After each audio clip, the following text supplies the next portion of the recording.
All right, welcome to this explainer. I'm really excited to dive into this particular analysis with you today, mainly because it tackles something practically all of us encounter every single time we unlock our phones.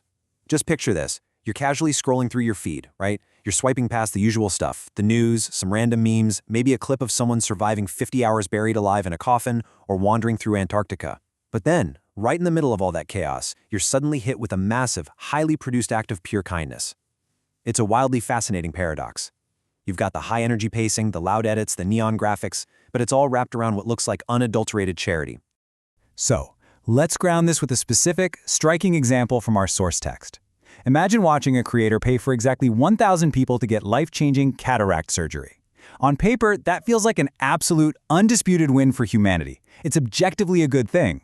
But think back to how you actually felt while watching something like that. Were you deeply inspired? Or, was there maybe this tiny, lingering sense of unease that you couldn't quite put your finger on? As our source points out, when we strip away the bright thumbnails, the massive giveaways, and that hyperkinetic pacing, a much deeper and maybe slightly uncomfortable reality starts to emerge about what's actually happening on our screens. Okay, let's dive into this. We really have to ask ourselves a pretty uncomfortable question. Is human empathy a product? Like, is this seemingly pure charity actually just the final stage of a system where absolutely everything has a price tag? Because the text we're examining today argues exactly that. It suggests that human empathy itself has effectively been transformed into a digital product, something meticulously engineered to be bought, sold, packaged, and monetized for maximum retention. To begin peeling back the layers, let's look at what the source calls the philanthropy paradox, or Marx meets MrBeast. To really unpack this, the source makes this fascinating historical connection.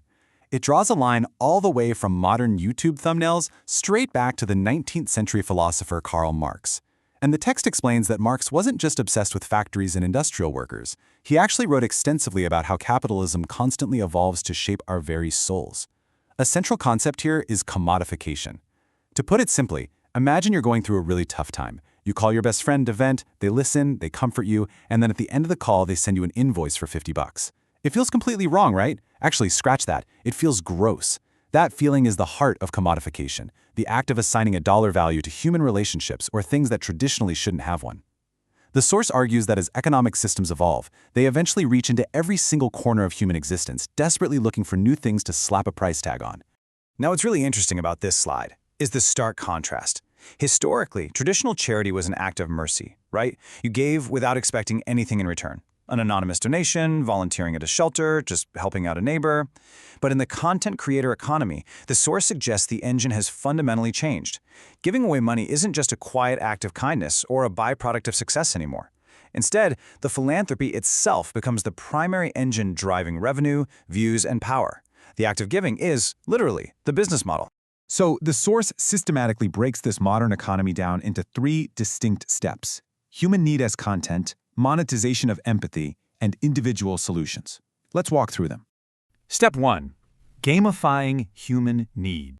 This first step focuses heavily on how basic human necessities, like healthcare or working-class struggles, are transformed. Think about how we usually consume stories of societal failure. You might watch a sobering documentary about the lack of clean water, or read an article on the crushing weight of medical debt. It's usually meant to raise awareness, right? But the text points out that in this new creator economy, paying someone's rent or curing their blindness is packaged exactly like a game show. The neon lights, the countdown timers, the confetti, the whole shebang is there. The source argues this effectively turns real, visceral human vulnerability into pure entertainment. It's converted into a highly watchable, high-stakes spectacle, totally optimized for the algorithm. Moving on to step 2, monetizing our empathy. This brings us to the hidden transaction happening right behind the act of helping. What actually happens when your emotional response becomes the product being sold. To explain this dynamic, the text applies another concept from Marx, alienation, which is basically being separated from the true human value of our actions. When you watch these hyper-edited charity videos, you might sometimes feel a weird sense of detachment or hollowness, despite the fact that a good deed is happening right in front of you. Well, the source argues that's you experiencing alienation in real time.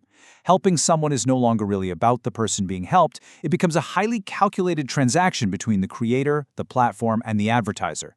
The genuine, unrecorded human connection gets entirely replaced by a digital exchange. Let's trace the life cycle of a single charitable act. Let's call it the profit loop, just to see how this works in practice. Imagine a creator handing a giant novelty check to a struggling family.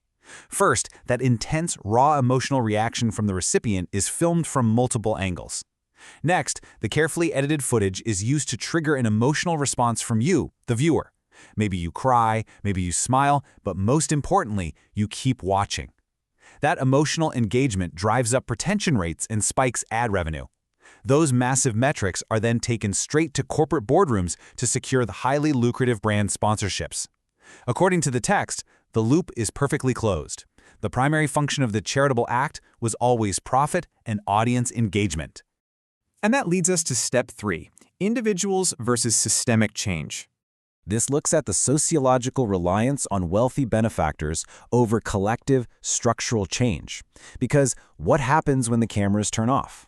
By continually presenting these one-off acts of charity as the ultimate solution, the audience is implicitly taught a very specific lesson. So the crucial point is captured perfectly in this quote from the source, arguing that this content tells us we just need better billionaires, rather than examining why healthcare or housing is scarce in the first place. The argument here is that when we're conditioned to rely solely on individual goodwill and viral philanthropy, the underlying systemic problems, like why 1,000 people couldn't just afford a basic 10-minute eye surgery to begin with, are left completely unexamined and unresolved. Which brings us to the core: attention as currency. To truly understand the heart of this analysis, we need to clarify something important. The source absolutely does not view Jimmy Donaldson or creators like him as malicious villains acting with bad intentions. Not at all. Rather, the text suggests they are simply highly effective products of a late-stage capitalist system, a system that currently rewards the commodification of every single aspect of our lives. Right now, attention is the most valuable currency on Earth, and in a system driven purely by attention, nothing is sacred. Why this matters and what the source is really urging us to realize is that even our most beautiful traits, our human kindness, our generosity, our empathy, have been seamlessly turned into transactions. We are actively participating in an economy where the act of giving is completely optimized for a machine learning algorithm. Which leaves us with this final, really provocative thought to chew on. Is MrBeast just a generous guy trying his absolute best to do good within a deeply flawed system? Or does his content represent a massive structural shift towards a totally new attention economy where human empathy is just another product sitting on the shelf? Take a moment the next time you're scrolling to think about your own media consumption and what you are truly validating when you click play. Thank you so much for joining me for this explainer. I really hope it helps you see your feed in a brand new light.